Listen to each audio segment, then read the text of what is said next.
Microsoft telah merilis laporan terbaru tentang tingkat kesopanan pengguna internet di seluruh dunia sepanjang tahun 2020. Dalam laporan yang disebut Digital Civility Index, netizen Indonesia menempati urutan terbawah se-Asia Tenggara dan menjadikannya negara paling tidak sopan di wilayah tersebut. Apakah di antara kalian termasuk individu yang mudah terpicu dan ikut berkomentar negatif di dunia maya?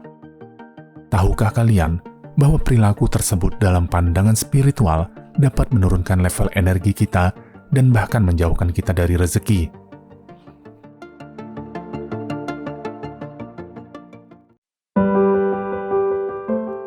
Kita mungkin tanpa sadar terjebak dengan siklus energi negatif yang dipicu oleh berita-berita yang kita saksikan di dunia maya. Kata-kata negatif dan kebencian yang kita sampaikan menghasilkan getaran negatif yang terpancar dari diri kita. Ketika energi negatif menguasai diri kita menciptakan keadaan yang tidak harmonis dalam diri kita sendiri. Kondisi ini dapat mempengaruhi aliran rezeki kita, menghambat keberkahan yang seharusnya datang dalam hidup kita. Dewasa ini, media sosial telah menjadi platform yang kuat dalam menyebarkan berita dan informasi. Dunia digital memberikan akses yang mudah dan cepat untuk berinteraksi dengan orang lain. Namun, seringkali anonimitas yang terkait dengan platform media sosial memberikan kebebasan kepada setiap individu untuk berkomentar tanpa ada pertimbangan yang serius terhadap konsekuensi dari kata-kata mereka. Hal ini memunculkan fenomena komentar negatif yang menjadi seperti virus di dunia maya. Seringkali kita menyaksikan bagaimana berita negatif yang bermunculan dengan cepat memancing komentar negatif dari para netizen. Tanpa disadari, ketika kamu ikut berkomentar negatif atau ikut mencaci maki pada berita tersebut, hal tersebut dapat memiliki dampak yang sangat buruk kepada diri. Kata-kata negatif dan kebencian yang kita ucapkan atau tuliskan menghasilkan getaran negatif yang terpancar dari diri kita. Seiring waktu, energi negatif ini akan menguasai diri kita dan mempengaruhi suasana hati, keseimbangan emosional, dan keadaan spiritual kita. Dalam skala peta kesadaran David Hawkins, tingkat kesadaran yang negatif seperti kebencian, kemarahan, takut, dan putus asa berada pada tingkatan rendah. Pada level ini, seseorang cenderung memiliki pola pikir yang sempit dan terjebak dalam emosi negatif. Energi negatif yang meluas melalui komentar negatif dapat mempengaruhi persepsi dan pandangan hidup seseorang secara keseluruhan. Seseorang cenderung melihat dunia dengan lensa pesimis dan menciptakan sikap skeptis.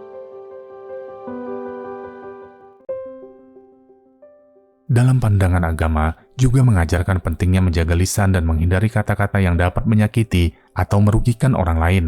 Karena saat kita bersalah dengan sesama manusia, maka kita harus meminta maaf kepada yang bersangkutan. Barulah dosa tersebut kemungkinan bisa terhapus.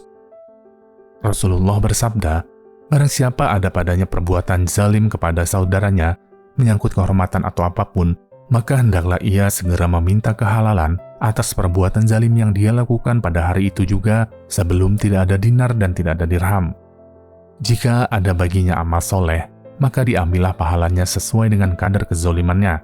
Jika sudah tidak ada amal-amal kebaikan, maka diambillah dari dosa-dosanya orang yang dizolimi, lalu dosa itu dibebankan kepadanya. Jangan mudah ikut berkomentar buruk, apalagi terhadap sesuatu yang tidak begitu kita ketahui, tentang tokoh artis, tokoh politik, tokoh agama, atau siapapun itu.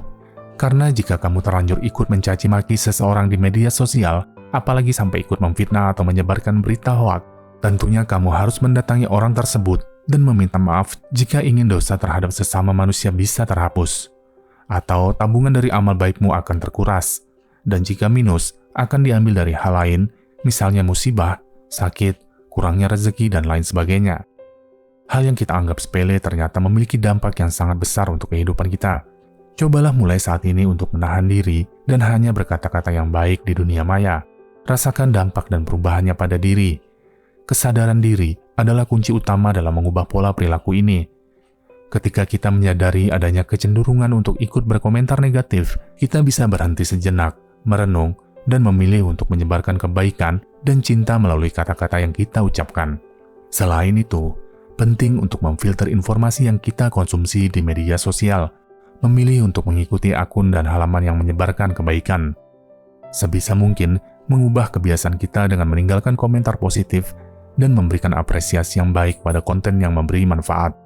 Tindakan ini tidak hanya berdampak positif pada diri sendiri, tetapi juga pada orang lain dan lingkungan online secara keseluruhan. Meninggalkan komentar positif adalah cara untuk menyebarkan kebaikan, menginspirasi, dan membangun suasana yang lebih baik di dunia maya. Komentar positif tidak hanya meningkatkan mood dan kebahagiaan orang lain, tetapi juga memperkuat ikatan sosial dan memberikan dukungan emosional. Hal ini tentunya menciptakan lingkungan online yang lebih sehat, saling mendukung dan penuh kasih sayang.